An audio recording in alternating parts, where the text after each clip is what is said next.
പ്രിയപ്പെട്ടവരെ, ക്രിസ്മസ് നമ്മൾ ഒരുങ്ങുകയാണല്ലോ. ക്രിസ്മസിൽ ഏറ്റവും ഒരു പ്രധാനപ്പെട്ട ഒരു സംഭവം എന്താണെന്ന് പറയുമ്പോൾ ഈ ജ്ഞാനികളുടെ സന്ദർശനമാണ്. ഈ ജ്ഞാനികൾ സന്ദർശിക്കുമ്പോൾ ക്രിസ്തുവിന് 3 കാര്യങ്ങൾ അവർ സമർപ്പിക്കുന്നുണ്ട്. ഒന്ന് സ്വർണം, കുന്തിരിക്കം, പിന്നെ മീറ.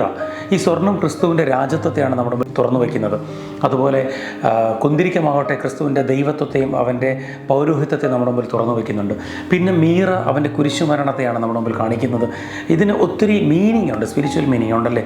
പക്ഷേ നമ്മൾ ശ്രദ്ധിക്കാനുള്ളൊരു കാര്യം ഇതാണ്: ദൈവം ഇസ്രായേലിനെ തിരഞ്ഞെടുക്കുകയാണ്. ഇസ്രായേൽ വഴി ലോകത്തെ മുഴുവൻ തിരഞ്ഞെടുക്കുന്ന യഹോവ, ആ ദൈവം ആകൃതിയിൽ മനുഷ്യനെ പോലെ കാണപ്പെട്ട് ഉണ്ണി യേശുവായിട്ട് അവൻ ഭൂമിയിൽ ആഗതനായപ്പോൾ നമ്മൾ കാണുന്ന ഇതാണ്: അവൻ വിജാതീയരെയാണ് ആദ്യം അവൻ്റെ അടുത്ത് വരുന്നത്.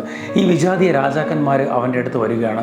പ്രിയപ്പെട്ടവർ, എന്നെ അത്ഭുതപ്പെടുത്തിയ മറ്റൊരു കാര്യം, ഈ രാജാക്കന്മാർ വന്നിട്ട് അവർ പോകുന്ന വഴി മറ്റൊരു വഴിയിൽ കൂടെയാണ് തിരിച്ചു പോകുന്നത്. ഇത് നമ്മളെ സൂചിപ്പിക്കുന്നത് എന്താണ്? ക്രിസ്തുവിൻ്റെ അടുത്തേക്ക് നമ്മൾ കടന്നു വരുമ്പോൾ നമ്മുടെ പാസ്റ്റ് എന്തോ ആയിക്കൊള്ളട്ടെ, എത്ര മോശപ്പെട്ട വഴിയിൽ കൂടെ നമ്മൾ നടന്നിരുന്നാലും തിരിച്ചു പോകുന്ന വഴി ദൈവത്താൽ തിരഞ്ഞെടുക്കുന്നൊരു വഴിയാണ്. നമ്മൾ എന്തായിരുന്നു എന്നുള്ളതല്ല ഇമ്പോർട്ടൻറ്റ്, നമ്മളിനി എങ്ങോട്ട് പോകുന്നു എന്നുള്ളതാണ് ഇമ്പോർട്ടൻറ്റ്. അത് ക്രിസ്തുവിന് നമ്മളെ മാറ്റാൻ കഴിയും. അതാണ് ഈ ജ്ഞാനികളുടെ സന്ദർശനത്തിന് എൻ്റെ മുമ്പിൽ വന്ന ഒരാശയം. പ്രിയപ്പെട്ടവരെ, ഈ ക്രിസ്മസ് ആഘോഷിക്കുമ്പോൾ ഈ ജ്ഞാനികളെപ്പോലെ പഴയ വഴികളും മറന്ന് ക്രിസ്തുവിൻ്റെ വഴിയിലേക്ക് നമുക്ക് നടക്കാം. ഈശോ നിങ്ങളെ അനുഗ്രഹിക്കട്ടെ.